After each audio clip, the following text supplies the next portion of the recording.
하나님이 저를 통해서 저와 제 가족에게 베푸신 은혜를 생각해 보면, 아니 솔직히 말한다면 특별히 저에게 베푸신 은혜를 생각하면 하나님이 얼마나 저를 사랑하셨는지 저는 고백하지 않을 수 없습니다.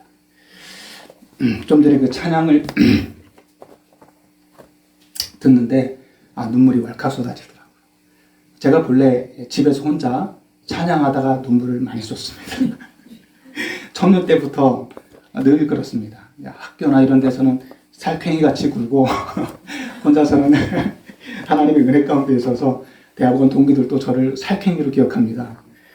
그러나 함께 사는 제 아내는 제가 그렇지 않다는 걸 알죠. 제가 그럴 만한 이유는 하나님께 받은 사랑이 많아서 그래요. 하나님이 주신 그 사랑이 너무나 큽니다. 그런데 이렇게 돌이켜보면 저만 사랑하는 것이 아니라 나의 가족을 사랑하시고 지금 함께 하고 계시는 우리 성도님들 한 분 한 분을 하나님이 너무나 지극히 사랑하십니다. 그냥 하는 말이 아닙니다. 그냥 목사로서 단에 서서 여러분에게 용기 주려고 하는 말씀이 아니라 하나님 여러분을 정말 사랑하십니다. 얼마나 사랑하시냐면 당신이 가장 아끼는 아들을 죽여서 대신 여러분을 구원할 만큼 사랑하셨습니다. 그래서 그 하나님의 사랑을 생각하면 감동이 있어요. 제가 언제 감사를 하느냐? 좀 솔직히 말한다면 청년 때 구원받은 것에 대해서 감사한 적이 별로 없습니다. 시간이 지나서 구원받은 것에 대해 감사했죠. 오히려 하나님이 나에게 베푸신 은혜가 커서 감사를 했어요. 그리고 제가 특별히 감사하는 것들은 하늘을 보고 산을 보고 자연을 볼 때 감사합니다. 요즘 이렇게 집을 지나다 보면 새들이 저희 집 동네에 많아요. 왜 그렇게 많은지 모르겠습니다. 근데 새를 볼 때마다 너무 귀엽고 이쁘고 그래요. 그래서 감사가 절로 나와요. 가을이 됐잖아요. 가을이 바람이 싹 불면 여러분 감사하지 않아요? 전 너무너무 감사해요. 그래서 하나님 감사해요. 구름이 쫙 뜨면 저는 뭉게구름을 좋아해요. 뭉게구름을 이렇게 보면 가슴이 뛰어요. 하나님 감사합니다. 비가 오면 분위기가 있어요. 하나님께 감사해요. 그냥 하는 말이 아닙니다. 제 아내가 증인이에요. 그 아내가 그래요. 어느 날 슈퍼를 같이 가다가 오늘은 약간 구름이 끼면서 바람이 싹 불어서 이게 너무 습한데 감사하다. 너무 행복하다. 그러자 제 아내가 당신이 감사하지 않는 날이 있었어? 그런 말을 해요. 돌이켜보면 여름은 쨍해서 감사하고 겨울은 눈이 있어서 감사하고 봄은 정말 마음이 설레잖아요. 감사하고. 우리 성도님들이 2025년 동안 하나님께서 주신 그 감사할 만한 일들을 가지고 이 자리에 나오셨죠. 특별히 오늘이 감사 주일로 우리가 하나님께 드리는 예배라 그 감사를 가지고 나오셨을 거예요. 저도 그랬습니다. 그런데 사람이 살다 보면 감사할 만한 일만 있는 것이 아니고 사실은 그 반대가 더 많습니다. 특별히 알 수 없는 어려움에 직면했을 때, 내가 의도하지 않았던 일들이 나에게 발생했을 때, 이때 다가오는 이 두려움과 공포와 좌절감은 이루 말할 수가 없습니다. 솔직히 말해서 감사해야 된다고 하지만 평소에 감사가 자주 나오지는 않습니다. 특별히 어려운 광야길에 들어선 우리 성도님들은 더욱 그럴 것입니다. 저도 질병을 앓았습니다. 물론 지금도 완쾌라고는 할 수는 없습니다. 마음을 굳게 가지고 사실은 바다 건너가서 신학 공부를 좀 더 깊게 하고 좀 더 새로운 그런 목회를 하고 싶어서 갔지만 갑자기 제가 몸이 아파서 한국에 들어왔더니 신부전 말기가 됐더라고요. 그리고 아무것도 먹질 못하고 머리가 다 빠져버리더라고요. 제 아내는 병원에 갔더니 옆에서 계속 울어요. 참 마음이 답답하더라고요. 내가 그렇게 잘못 살았나? 나도 나름 최선을 다한다고 살았는데 내가 이렇게 끝나는 건가? 목회 생활을 하기 힘들겠구나. 이제 그런 생각이 들었습니다. 그리고 나서 얼마 뒤에 제 몸이 급격하게 나빠졌습니다. 아버님께서 매일 저희 집에 찾아오셨어요. 왜냐하면 얘가 살았나 죽었나 확인하려고 오셨어요. 잠에 들면 제가 한 10시, 11시까지 자고 여름에, 그 더운 여름에도 두꺼운 이불을 덮고 떨면서 잤습니다. 아버님 이렇게 오셔서 이렇게 쳐다보시고 한참 있다가 가셨어요. 그런 과정을 겪고 있을 때 감사가 나올 수 있을까 생각이 듭니다. 먹는 것도 마음껏 먹을 수 있는 그런 질병이 아니라서 좀 힘들고 어려웠거든요. 그럼에도 불구하고 감사하지 않을 수 없는 일들은 우리에게 계속 벌어집니다. 우리 성도님들 지금 혹시 광야를 걷고 계십니까? 혹시 감사할 만한 것보다 불평불만하고 괴롭고 슬프고 누군가에게 고통을 토로하고 싶은 그런 마음이 있으십니까? 그렇다면 오늘 말씀이 어쩌면 우리에게 위로가 될 수도 있습니다. 오늘 감사절이라 특별히 감사로 설교를 하려고 준비해왔습니다. 우리 송영진 목사님이 제가 설교 제목을 드렸더니 이번 주 감사절인 걸 알지? 그래서 부랴부랴 말씀을 바꾸십니다. 솔직히 말해서 감사할 마음이 들지 않을 때가 많죠. 기도에도 응답이 없고 노력해도 결과가 없을 때가 있습니다. 감사라는 말은 오히려 우리에게 부담스럽게 작용할 때가 있어요. 오늘 본문에 나오는 이스라엘 백성도 그랬습니다. 오늘 본문의 배경은 바벨론 포로 이후의 회복기입니다. 그들은 오랜 포로 생활 때문에 지쳐 있었습니다. 여러분 생각해 보세요. 지금 돌아온 분들은 바벨론에 잡혀가서 바로 돌아온 분들이 아니고 시간이 오래 지나서 돌아왔습니다. 영문도 모른 채 끌려가고 태어났더니 바벨론이에요. 얼마나 괴롭겠습니까? 자기는 태어났더니 종인 거예요. 노예인 거예요. 2등 시민이에요. 3등 시민이에요. 답답할 노릇입니다. 그렇지만 하나님께서 그들을 이끌어서 이제 그들을 다시 고국으로 돌아오게 했습니다. 풍운의 꿈을 갖고 돌아왔습니다. 아버지에게, 할아버지에게 말로만 듣던 이스라엘, 예루살렘 성전을 생각하고 아름다운 이스라엘을 생각하고 예루살렘 성벽을 생각하면서 돌아왔습니다. 돌아왔지만 보는 것은 황폐한 전쟁터였습니다. 요즘 전쟁이 많이 일어나고 있잖아요. 그곳을 이렇게 잠깐 뉴스에서 보면 사람이 살 수 없는 곳이잖아요. 폭탄에 다 망가져서 사람이 살 수 없는 곳으로 폐허로 변해버렸습니다. 이스라엘의 모습이 딱 그 모습이었어요. 도로가 다 부서졌습니다. 집이 부서져서 사람이 살 수 있는 곳이 없었어요. 성벽은 무너져서 이민족들이 침입을 하고 심지어 사나운 짐승들이 들어와서 양과 그들의 필요한 식량들을 다 물어 뜯어 죽이기도 했습니다. 두려웠어요. 보호해 줄 만한 것이 아무도 없었습니다. 그 제국이 보호해 주지도 않았고요. 주변 누가 보호해 주지 않았어요. 이스라엘은 해방됐다고는 하지만 노예에서 풀려난 것 같기는 하지만 삶이 변하지는 않았습니다. 돌아온 땅은 황폐했고 삶은 여전히 힘겨웠죠. 그런데 그때 시편 기자가 이렇게 말해요. 여호와께 감사하라. 그는 선하시며 그 인자하심이 영원함이로다. 감사할 이유가 보이지 않을 때 그는 감사의 노래를 부르라고 재촉합니다. 왜 그렇습니까? 그 이유는 오늘 본문에 담겨 있어요. 오늘 말씀을 통해 광야 같은 현실 속에서도 감사할 수 있는 이유를 우리가 찾아보고 싶습니다. 첫 번째, 감사는 현실의 감정이 아닙니다. 믿음의 결단입니다. 다시 한번 말씀드릴게요. 감사는 현실에서 나오는 감정이 아니고 여러분의 믿음의 결단입니다. 인자하심이 영원하다라는 이 선언. 인자하심은 구약 성경의 그 단어로는 히브리어죠. 헤세드라고 합니다. 이 헤세드는 하나님의 사랑을 의미해요. 하나님의 은혜, 사랑, 인자하심, 돌보심 등등의 다양한 내용을 함축하고 있어요. 하나님의 그 인자하심, 그 헤세드 때문에 감사하라는 얘기입니다. 상황이 좋아서 하는 말이 아닙니다. 이스라엘 백성은 여전히 가난했고 도시는 무너졌습니다. 적들의 위협은 여전했죠. 그럼에도 그들은 하나님의 인자, 하나님의 헤세드 때문에 감사해야 했습니다. 하나님의 사랑은 환경에 따라 변하지 않습니다. 감사는 감정이 아니고 감사는 믿음의 선택이기 때문입니다. 여러분, 감사하는 게 쉽지는 않습니다. 그러나 그것은 선택입니다. 제 아들이 카투사로 갔다 그랬잖아요. 거기서도 잘했어요. 힘들대요, 카투사가.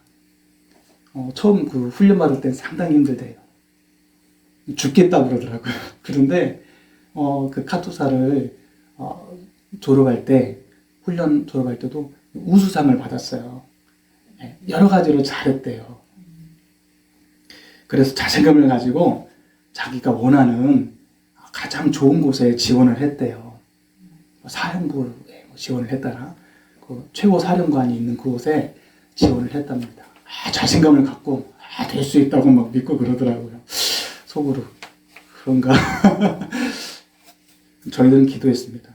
하나님, 우리 아들이 어디 가게 해주세요가 아니라 하나님, 이 아이에게 가장 적당한 곳에 가게 해주세요. 하나님 생각할 때 이 아이에게 가장 필요한 곳에 가게 해주세요. 그렇게 기도했습니다. 그리고 나서 이제 결과가 발표됐는데요. 직접 볼 수가 있더라고요. 띠리릭 띠리릭 하는데 그리고 이제 통지가 나왔어요. 전화가 왔어요. 저기 동두천 전투병으로 배정받았어요. 하는 거예요. 전투병? 전투병, 왜 전투병이지? 그것도 미사일 포대라는 거예요. 그 TV에 보면 미사일 평평평 날아가는 그 부대에 배정을 받았다는 거예요. 그래서 별로 안 좋네. 그래서 이 아이가 굉장히 실망을 했어요. 저희 부부도 잠깐 마음이 그랬어요. 그런데 아들에게는 위로와 칭찬을 하고 그 다음에 둘이서는 그 생각을 했어요. 하나님이 뜻이 있을 거야. 하나님이 이 아이에게는 그것이 가장 적당하다고 생각하시는 거야. 우리가 볼 때는 얘가 우수상도 받고 뭐 그렇게 해서 잘 훈련을 마쳤다고 하더라도 또 영어도 얘가 잘하고 그러니까 얘가 통역도 하거든요. 하지만 그래서 정말 좋은 데 갈 줄 알았어요. 편안한 데 갈 줄 알았어요. 근데 그게 아닌 거예요. 왜냐하면 하나님의 생각은 우리랑 다르기 때문에 그래요. 그래서 감사했어요. 하나님 감사합니다. 하나님 뜻이 있겠죠. 그리고 요즘은 아내와 둘이서 그런 얘기를 합니다. 그곳이 잘 맞아. 얘는 거기서 좀 더 경험을 해야 돼. 하나님은 저 아이에게 은혜를 베푸신 거야. 우리는 모르지만 뜻이 있겠지. 그리고 요즘은 제 아내가 마음의 위로를 가지려고 챗GPT와 대화를 해요. 야, 동두천은 어떤 곳이야? 그곳은 괜찮아? 며칠 내내 어제도 닭을 사러 둘이서 이렇게 애들 오니까 닭 사서 음식을 만들려고 같이 이렇게 가다가 여보 내가 챗GPT에다 물어봤는데 얘가 그러는 거예요. 동두천은 특별히 그 전투병은 얘가 뛰어난 애들만 모집한다는 거예요. 거기는 어리버리하면 안 된대요. 머리도 좋아야 되고 영어도 잘해야 되고 그리고 얘는 특별히 어학 부특기가 있기 때문에 그게 따라붙은 사람은 아주 좋은 데 가거나 아니면 중요한 데 간대요. 여기가 정말 중요한 데라 아드님이 에이스인가 봐요. GPT가 그랬답니다. 그래서 속으로 막 열심히 위로를 하고 있구나 이렇게 생각을 했습니다. 네, 그래서 그랬어요. 챗GPT가 참 눈치가 좋아. 위로할 줄도 알고. 여러분, 감사는 현실이 좋아 보여서 하는 게 아닙니다. 세상 사람은 그럴 수 있죠. 우리도 그럴 때가 많아요. 그런데 감사는 감정이 아니에요. 현실의 결과가 아닙니다. 하나님이 앞으로 하실 거에 대한 기대, 믿음이에요. 엘리야가 비가 올 것을 생각하고 하나님이 비 온다 그래서 아멘 하고 가서 기도합니다. 기도를 하는데 그 종자에게 말합니다. 사원에게 가서 하늘에 구름이 있는지 보고 와라. 선지자님 구름이 없습니다. 알았어, 기다려. 기도를 막 합니다. 사마나 한 번 더 보고 와라. 예, 갔다 왔어요. 없는데요? 알았어. 기다려. 또 기도를 합니다. 사마나 갔다 와라. 아멘. 갔어요. 없는데요? 7번이나 그럽니다. 그리고 7번째. 있기는 있는데 사람 손바닥만한 게 저쪽 끝에 있어요. 우리는 손바닥만한 구름을 보고 비 오겠다 하고 빨래를 걷는 분이 계십니까? 그럴 일은 없죠. 그런데 엘리야는 확신했습니다. 아멘. 하나님이 비를 주시는구나. 그 시로 바로 달려가서 아합에게 말합니다. 왕이시여, 비가 폭우처럼 쏟아질 테니 어서 빨리 내려가십시오. 여러분, 우리의 믿음은 단순한 현상이 아니에요. 저 현실 바깥에 있는, 너머에 있는 하나님의 약속에 근거한 겁니다. 그래서 감사할 수 있어요. 하나님 믿습니다. 하나님께서는 지금 이 현실 뒤에 있는, 우리 눈에 볼 수 없는 그것을 하나님께서는 우리에게 주실 줄로 믿습니다. 하나님의 약속은 변함없지요. 하나님의 헷세들은 영원하십니다. 처음 이 지구를 창조하시고 우리를 창조하셨을 때부터, 내가 어머니의 태중에 있을 때부터 하나님의 헷세들은 변함한 적이 없습니다. 지금 이 순간에도 하나님의 헷세들은 내 안에, 내 위에 머무르고 있습니다. 그러니 주님, 이 현실은, 지금 내 앞에 있는 이 어려움은 단순한 것이 아닙니다. 그 뒤에 있을 하나님의 은혜를 저는 믿습니다. 네. 감사는 그렇게 가능합니다. 두 번째로, 하나님은 방황하는 자의 부르심을 듣습니다. 여러분이 괴로워서 울부짖을 때 하나님은 듣습니다. 우리가 가장 답답할 때가 언제인가요? 기도에도 응답이 없을 때입니다. 괴로울 때예요. 아니, 도대체 하나님의 응답이 없지, 이 문제는 어떻게 해결돼야 되는 거야?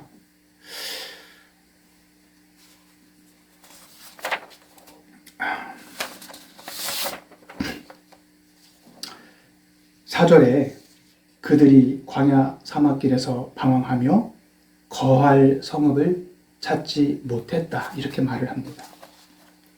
이것은 단순한 역사적 기록이 아니거든요. 어쩌면 우리의 인생의 비유입니다. 우리가 인생을 살다 보면 마치 광야에 있는 것처럼 느껴질 때가 있습니다. 기도에도 응답이 없고, 길은 보이지 않고, 내가 어디로 가야 하는지도 모를 때가 있습니다. 이스라엘 백성은 그때 부르짖습니다. 이에 그들이 근심 중에 여호와께 부르짖음에, 6절이 그렇게 말하고 있죠. 그리고 하나님은 바른 길로 인도하셨다, 이렇게 말씀을 하십니다. 인디애나 존스라는 영화 혹시 기억하십니까? 예전에 오래된 영화죠. 그 영화 중에 아직도 기억하는 장면이 있어요. 그 성배, 그러니까 예수님이 마지막 그 만찬 때 탁 마셨던 그 잔, 그것을 성배라고 하잖아요. 그 성배가 숨겨 있다는 겁니다. 그 성배를 찾아야 된다. 인디애나 존스가 쫙 사람들을 모아서 그것을 찾으러 갑니다. 그리고 여차여차 어떤 동굴을 들어가고 여러 가지 장치를 피해서 이렇게 저렇게 막 살아나요. 그러다가 마지막 저 앞에 도달했는데, 어려운 문을 통과했는데 앞에 절벽이에요. 천길낭떠러지예요. 사람이 절제 살 수 없어요. 아니, 끝이 보이지가 않아요. 캄캄하고 어두워요. 돌을 쫙 던져보니 저 건너편에 분명히 길이 있어요. 그러나 앞은 절벽이에요. 뒤에 문은 닫혔고 갈 데가 없어요. 그때 고민을 막 합니다. 그런데 거기에 이제 글귀가 있거든요. 가는 곳마다. 믿음으로 발을 내디뎌라. 뭐 이런 말씀이 있는 거예요. 정확하게 기억은 안 납니다만 그런 내용입니다. 믿음으로 너의 발을 내디뎌라. 막 고민을 하다가 그때 인디애나 존스가 마음을 딱 먹고는, 그래, 분명히 이게 답이 있을 거야. 퀴즈를 풀듯이 발을 쭉 뻗어서는 절벽 앞에 발을 탁 내딛었습니다. 그리고 눈을 질끈 감았죠. 그런데 몸이 탁 멈추는 거예요. 눈을 번쩍 들고는 깜짝 놀랐습니다. 내가 왜 공중에 떠 있지? 절벽 위에 떠 있는 거예요. 그래서 얼른 뒤로 물러간 다음에 흙을 모아서 쫙 뿌려본 다음에 랜턴으로 탁 비춥니다. 그러니까 그 앞에 수정으로 만든 다리가 있는 거예요. 어두움에선 보이지 않고 눈에 보이지 않는 투명한 수정 다리가 쫙 깔려 있는 거예요. 그래서 흙을 쫙 뿌려가면서 거기를 쫙 건너놉니다. 여러분, 하나님은 우리에게 항상 길을 내주죠. 믿음으로 그 길을 걷는 사람에게 길을 내주십니다. 광야의 사막길에서 당황하고 있을 때 그들은 방법이 없었어요. 그러자 그들이 하나님께 부르짖습니다. 하나님, 거할 성읍이 없습니다. 우리 여기서 말라 죽습니다. 그러자 하나님께서 그들에게 거할 성읍을 주신 것입니다. 우리 인생도 그래요.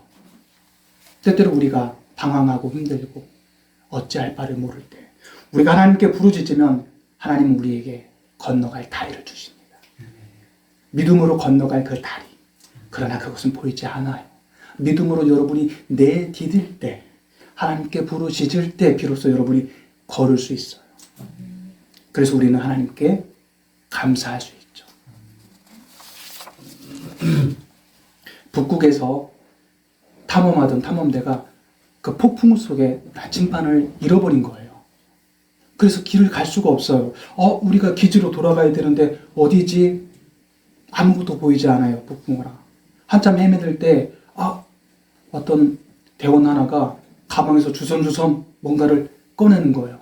알고 보니 오래전에 넣어놨던 조그만한 나침판이 있는 거예요. 그 나침판을 꺼내서 탁 하니까 자기들이 어디 있는지 알 수 있었죠.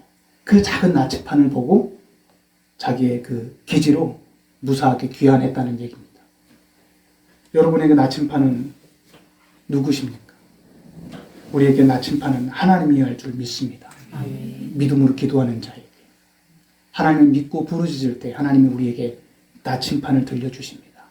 이쪽으로 가라. 이 광야에서는 이쪽이 답이야. 세 번째로 하나님은 우리 주린 영혼에게 좋은 곳으로 채워주십니다. 그가 사모하는 영혼에게 만족을 주시며 주린 영혼에게 좋은 곳으로 채워주심이로다. 감사의 마지막 이유는 이것입니다. 하나님은 채우시는 분. 우리는 늘 무언가 부족함을 느낍니다. 성공해도 허전하고 가져도 만족이 없습니다. 왜냐하면 우리의 영혼은 세상의 것으로 채워질 수 없기 때문입니다. 여러분, 우리가 세상에 가진 것으로 다 만족할 수 있을 것 같은데 그러지 않습니다. 그 미국의 한 기자가 오래전에 리서치를 한 게 있습니다. 그게 어떤 내용이냐면 자기가 고민이 든 거예요. 사람은 돈을 얼마나 많이 가져야 행복할까? 얼마큼 돈을 가지면 그때부터 나는 행복해 라고 사람들이 느끼기 시작할까? 궁금한 거예요. 그래서 리서치를 했습니다. 먼저 한 달에 우리나라 돈으로 생각해 볼게요. 우리나라 돈으로 한 달에 300만 원을 버는 사람에게 찾아갔습니다. 선생님, 행복하십니까? 아니요. 300만 원으로는 턱도 없습니다. 이거요, 월세 내고 자동차 유지비도 안 나와요. 얼마 정도 되면 좋을 것 같아요? 한 700만 원은 돼야죠. 그래야 좀 편안할 것 같습니다. 그래서 기자가 700만 원을 버는 또 다른 분에게 찾아갔습니다. 선생님은 700만 원을 버시는데 행복하십니까? 기자 양반 무슨 말씀을 그렇게 하십니까? 700만 원 갖고는 입에 풀칠도 못해요. 얼마를 가져야 되겠습니까? 최소한 한 달에 한 2천만 원은 들어가야죠. 2천만 원 받는 그런 사람에게 찾아갔습니다. 한 달에 2천만 원씩 버는데 행복하지 않으십니까? 그럴 리가 있습니까? 지금 내가 작은 사업을 운영하고 있는데 이 2천만 원 갖고는 택도 없어요. 얼마 정도면 될 것 같습니까? 지금 새로운 사업을 이제 막 시작했으니 최소한 1억씩은 들어와야죠. 그래서 1억 받는 분에게 찾아갔습니다. 1억 받는데 행복하십니까? 한 달에 최소한 10억은 벌어야죠. 10억씩이나요? 그 정도는 해야 제가 벌린 사업이 어느 정도 이게 갖춰질 수가 있습니다. 그래서 10억 버는 사람에게 찾아갔습니다. 물어봤어요. 10억 버는데 한 1년에 최소한 120억 되지 않습니까? 행복하십니까? 하하, 이 양반아. 아직 우리는 중소기업이야. 적어도 더 키우려면 한 달에, 아니 1년에 한 500억에서 1000억 정도 들어오는 매출을 일으켜야 돼. 그 정도는 돼야 우리가 좀 살만하지. 이 기자가 그 이후로 리서치를 안 했습니다. 마쳤습니다. 그리고 이렇게 신문에 기고를 했습니다. 인간은 아무리 많이 가져도 행복하지 않다. 이분의 글의 끝이 그거예요. 우리가 많이 가지면 행복합니까? 행복은 그러지 않아요. 만족합니까? 만족하지 않아요. 여러분이 아무리 많은 돈을 가지고 쇼핑을 하고 차를 사고 집을 사고 회사를 운영해도 만족하지 않아요. 그럴 것 같으면 우리나라에 있는 그 돈 많으신 회장님들은 항상 행복해야죠. 하면서 행복전도사 이러고 막 강의를 다녀야 되잖아요. 그러면서 이렇게 말씀하셔요. 여러분 돈 보십시오. 돈 벌면 행복합니다. 할렐루야 이러고 다녀야 됩니다. 그렇지 않아요, 여러분. 돈을 번다고 행복하지 않습니다. 돈이 많다고 행복하지 않습니다. 하나님은 우리 안에 행복이라는 것을 하나님으로 채워주십니다. 제가 대학 시절에 그 철학 시간이 있었어요. 그 철학 시간에 이제 그 교수님이 말씀을 하시면서 이제 그날 삶의 공분이라는 단어를 이렇게 하시더라고요. 뭔가 이 부족한 게 있다는 거예요. 우리 삶에 필요한 그것이 있다는 거예요. 근데 그게 잘 안 채워진다는 거죠. 채워집니까? 안 채워집니다. 삶의 공부는 우리 안에 텅 비어있는 어떤 자리가 있는데요. 이것은 안 채워집니다. 왜냐하면 하나님이 사람을 창조하실 때 하나님이 우리와 함께 할 때만 채워질 수 있는 그 무엇이 우리 안에 있기 때문에 그렇습니다. 하나님은 사람을 창조할 때 그냥 심심해서 창조한 게 아니에요. 어디 보자. 이번에는 사람을 창조할까. 그러지 않다는 거예요. 하나님께서 사람을 창조하셨을 때는 하나님의 큰 계획 속에서 창조하셨습니다. 그리고 특별히 하나님께서 사람에게 이렇게 말합니다. 내가 너를 사랑하기 위해서 창조했어. 난 널 사랑해. 여러분, 사랑이 우리를 얼마나 행복하게 하시는지 아십니까? 사랑만이 우리를 채워줄 수 있어요. 이 세상에 그 무엇으로 채울 수 없지만 사랑이 채울 수 있어요. 그런데 문제는 사람이 하는 사랑에는 한계가 있고 부족한 그 무엇이 단점이 존재합니다. 그런데 사람이 하는 사랑조차 채울 수 없는 그것을 하나님의 사랑으로 우리를 채워주십니다. 한 소년이, 시골 살던 소년이 바닷가에 갔어요. 우와! 바다를 보고 감동을 받았어요. 그래서 가지고 간 컵에다가 바닷물을 탁 담아서 집에 온 거예요. 이제 이 컵 안에는 바다가 들어있다. 이러면서 보면서 이게 좋아했어요. 근데 얼마 후에 물이 싹 말라버렸어요. 이렇게 하고 있는데 아버지가 그래요. 얘야, 바다는 담는 게 아니야. 바다는 들어가는 거야. 하나님의 사랑은 담는 게 아니고 하나님의 사랑 안에 들어가는 겁니다. 그때 하나님이 채우십니다. 그래서 예수님께서 문을 열고 들어와라. 계시록에 우리에게 그렇게 초대하고 계시죠. 하나님의 은혜를 채우는 우리는 감사와 기쁨이 있어요. 예전에 그 간증을 들었을 때 조용기 목사님이 자신의 그 간증을 하실 때 이렇게 말을 하더라고요. 자신이 이제 원래 성령의 충만을 못 받았는데 성령의 충만을 받았다는 거예요, 그날. 그리고 이제 탁 밖에 나갔다는 거예요. 세상이 새롭다는 것이죠. 그분의 아버님이 또 어떻게 신학교에 와서 은혜를 받았다는 거예요. 그리고 탁 밖에 나갔더니 얘야 세상이 달라졌다. 어제 보던 하늘이 오늘의 하늘이 아니다. 저 돌멩이도 왜 이렇게 예쁘냐. 여러분 경험해 본 적 있으십니까? 저도 성령님의 충만을 받고 경험해 봤습니다. 세상이 달라 보여요. 돌멩이가 사랑스럽다고. 그 조용기 목사님도 그렇게 말씀을 하세요. 돌멩이가 그렇게 사랑스럽다라는 거예요. 여러분, 우리가 하나님의 사랑, 하나님의 은혜를 받으면 어제 봤던 그 사람이 달라 보입니다. 어제 봤던 그 직장 동료가 달라 보이고 내 아내가, 내 남편이, 내 자식이 달라 보입니다.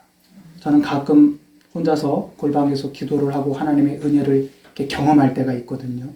경험하고 나오면 달라집니다. 한 번은 제 큰아들이 좀 마음에 안 들었어요. 짜증이 잔뜩 났죠. 기도했습니다. 하나님, 내 마음이 몹시 불편합니다. 말은 이렇게 하지만 얼마나 제가 하나님께 또 간구했겠습니까? 막 간구를 하는데 하나님 저에게 그런 마음을 주세요. 아들아, 그럼 네 자식이 아니야. 내가 너희들에게 자녀를 준 것은 손님으로 줬어. 걔네들은 떠나가야 돼. 그러니 지금부터 독립을 연습해야지. 네 마음대로, 네 말대로 다 되는 게 아니야. 그리고 너는 그들을 극진히 섬겨야 돼. 내가 너에게 자녀를 준 것은 섬기라고 준 거야. 네 마음대로, 네 생각대로 만들려고 준 게 아니야. 그런 마음을 주는 거예요. 그래서 아멘 하고 이제 그 다음부터 제 아들에게 그렇게 대했어요. 얼마 뒤에 둘째가 또 짜증나게 만드는 거예요. 또 기도를 했어요. 하루 동안 말을 안 했죠. 아이 너무 짜증이 나고 하나님 도저히 못 살겠네요. 주님 어떡하죠? 걔는 좀 더 좋은 학교 다니잖아요. 좀 더 말썽을 좀 더 짜증나게 부려요. 정말 화가 났어요. 말을 안 했어요. 하루 동안. 기도했어요. 하나님 너무 화가 납니다. 제가 말하고 그러면 애들에게 안 좋게 내가 할 것 같아요. 하나님 어떡하죠? 기도하는 하나님이 또 똑같은 말씀 주세요. 손님으로 대하라니까. 걔는 네 자식이 아니야. 손님으로 준 거야. 그러니까 함부로 대하지 마. 섬겨. 너에게 너 아내와 너의 자녀들을 붙여준 것은 섬기라고 준 거야. 너를 통해서 그들이 더 빛나야 돼. 너를 통해서 너의 자녀와 너의 아내가 사람들 앞에 존경을 받아야 돼. 고급스럽게 보이게 만들어. 고민을 했어요. 그럼 어떻게 루이비통을 사줘야 되나? 막 이렇게 고민했어요. 내가 모아놓은 비자금이 얼마 안 되지만 좀 있는데 이걸로 뭘 하지? 그러다가 여보 내가 다이아몬드 반지 사줄까? 그랬더니 돈이 어딨어? 걱정하지 마. 다이아몬드 한 3kg짜리 살 수 있나? 찾아봤더니 인공 다이아몬드가 있더라고요. 그 기도 이후에 제 생각이 바뀌었어요. 내 아내와 자녀들에게 내가 그들을 빛나게 하는 사람이지 내가 그들 때문에 높아지는 게 아니자. 나 머슴이다. 오늘부터 나는 머슴이다. 내 아내와 내 자녀들에게 머슴이다. 그렇게 마음을 고쳐먹었습니다. 그러니까 마음이 회복되더라고요. 미워 보이지 않더라고요. 하나님은 우리에게 부족한 것을 채우세요. 여러분 우리가 많이 가졌다고 행복한 것이 아니에요. 이럴 때마다 다툼이 있을 때마다 괴로움이 있을 때마다 부족하다고 느낄 때마다 하나님이 부어주세요. 하나님이 채워주세요. 우리의 마음을 우리의 생각을 바꾸세요. 그러니 감사하지 않을 수가 없어요. 감사하는 거예요. 삶이 광야처럼 메마르고 어렵다고 불평불만할 수 없는 것은 하나님은 반드시 계획을 갖고 있기 때문이에요. 기생충이라는 영화 보셨습니까? 거기에 보면 그 송강호가 그 사기를 치는 아들에게 그렇게 말을 합니다. 아들아, 너는 다 계획이 있구나. 그 사기 치는 것을 보고 너는 다 계획이 있구나. 얼마나 웃깁니까? 하나님은 진짜 계획을 갖고 계세요. 여러분 각자를 향한 하나님의 계획. 왜냐하면 하나님은 여러분이 너무나 소중해요. 여러분이 너무나 존귀하세요. 여러분 각자 한 사람 한 사람이 하나님이 도저히 놓을 수 없는 너무나 소중한 존재예요. 하나님이 나를 사랑하듯 여러분을 사랑하십니다. 정말 여러분은 존귀한 존재입니다. 어디 가서 주눅 들지 마세요. 힘들다고 울지 마세요. 너무나 존귀한 존재예요. 너무나 사랑하는 존재예요. 그러니 하나님께 부르짖으세요. 하나님, 나 존귀한 존재잖아요. 저 응답해 주세요. 하나님, 내 마음이 상했어요. 제 마음을 위로해 주세요. 하나님, 내 자녀가, 내 남편이, 내 아내가, 내 동료가 제 마음을 상하게 합니다. 어떡하죠? 하나님, 제 마음을 위로해 주세요. 회복해 주세요. 하나님, 나는 존귀한 존재잖아요. 하나님, 저 사람도 존귀한 존재잖아요. 하나님은 여러분을 존귀하게 만드셨습니다. 우리 모두는 하나님 앞에 극진한 존재입니다. 그러니 여러분, 주눅 들지 마시고 항상 감사하고 항상 기도하십시오.